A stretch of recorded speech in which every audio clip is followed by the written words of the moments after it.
রাতে যদি কখনো ঘুম ভেঙে যায় তাহলে ছোট্ট একটা দোয়া পাঠ করে আল্লাহর কাছে দোয়া করবেন। আপনার ওই দোয়া আল্লাহ কখনোই খালি হাতে ফেরত দিবে না। নবীজি বলছেন যে কোন ব্যক্তি যদি ঘুম ভেঙে যাওয়ার পরে আল্লাহর কাছে এই ছোট্ট দোয়াটা পাঠ করে দোয়া করতে পারে, হতে পারে রাত 2টা, হতে পারে রাত 1টা, হতে পারে 12টা, যখনই আপনার ঘুম ভেঙে গেছে ওই মুহূর্তেই আপনি দোয়াটা পাঠ করবেন। দোয়াটা পাঠ করে আপনি শুয়ে থাকা অবস্থায় হাত তুলতে হবে, বিষয়টা এমন নয়। আপনি মনে মনে দোয়া করেন যে আল্লাহ আমার ওইটা দরকার ছিল, আল্লাহ আমার রিজিক দরকার ছিল, আমার সম্মান দরকার ছিল, আমার গুনাহ মাফের দরকার ছিল, আল্লাহ আমার এটা সেটা যা যা কিছু প্রয়োজন, জায়েজ কিছু, এই হালাল কিছু আল্লাহ পাকের কাছ থেকে আপনি চেয়ে নেবেন। নবীজি বলছে দোয়া করলেই আল্লাহ পাক তখন তার দোয়াটা কবুল করে দেয়।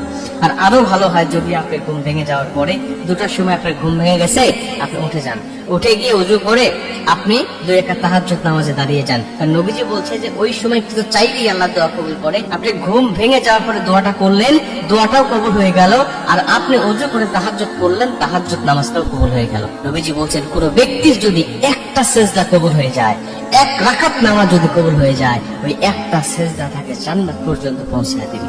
ওই একটা জান্নাত তার জীবনের সব গুনাহ মাফ করে দিবে। ওই একটা সেজদা তার জীবনের সব অপরাধগুলো মাফ করে দিয়ে আল্লাহর পছন্দের বান্দা হিসাবে তাকে দাঁড় করায় দিবে। এই জন্য আপনি ছোট্ট দোয়াটাকে মুখস্থ করে নেন। কি দোয়া? নবীজি বলছেন ঘুম ভেঙে যাওয়ার সঙ্গে সঙ্গে তুমি দোয়াটা পাঠ করবে। প্রথমে তুমি পাঠ করবে লা ইলাহা ইল্লাল্লাহু ওয়াহদাহু লা শারীকা লাহু লাহুল মুলক ওয়া লাহুল হামদ ওয়া হুয়া আলা কুল্লি শাইইন কাদির। এরপর তুমি পাঠ করবে সুবহানাল্লাহি ওয়াল হামদুলিল্লাহি ওয়া লা ইলাহা ইল্লাল্লাহু আল্লাহু আকবার। এরপর পাঠ করবে লা হাওলা ওয়া লা কুওয়াতা ইল্লা বিল্লাহ। এই দোয়াটা কিন্তু আমরা ভেঙে ভেঙে, এখানে 3টা দোয়া একসাথে করা হয়েছে। ভেঙে ভেঙে কিন্তু আমরা সবাই জানি, এটা কিন্তু আমাদের মুখস্থ আছে। লা ইলাহা ইল্লাল্লাহু ওয়াহদাহু লা শারীকা লাহু লাহুল মুলক ওয়া লাহুল হামদ ওয়া হুয়া আলা কুল্লি শাইইন কাদির। আমরা সবাই কিন্তু ফরজ নামাজের শেষে সুবহানাল্লাহ 33 বার, আলহামদুলিল্লাহ 33 বার, আল্লাহু আকবার 33 বার পাঠ করার পরে 100 বার পূর্ণ করার জন্য কিন্তু আমরা এই দোয়াটা করে থাকি। অতএব এটা কিন্তু আমাদের মুখস্থ আছে অলরেডি। সুবহানাল্লাহ, আলহামদুলিল্লাহ, ওয়া লা ইলাহা ইল্লাল্লাহ, আল্লাহু আকবার, এটাও আমাদের মুখস্থ আছে, কারণ এটা একটা তাসবিহ। এরপরে লা হাওলা ওয়া লা কুওয়াতা ইল্লা বিল্লাহ, এটাও কিন্তু আমরা সকলে জানি।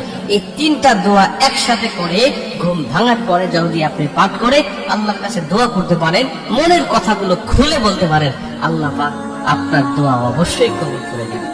আপনি এরপরে যদি সম্ভব হয় আপনার পক্ষে যে ঘুমটা আর ধরতেছে না বা একটু নামাজ পড়ি, তাহলে ওযু করে 2 রাকাত নামাজও পড়বেন, ওই নামাজও আপনার কবুল হয়ে যাবে। যেহেতু নবীজি বলেছেন ঘুম ভাঙার পরে এই দোয়াটা পাঠ করলে সবকিছু কবুল হয়, অতএব আপনার নামাজও কবুল হবে।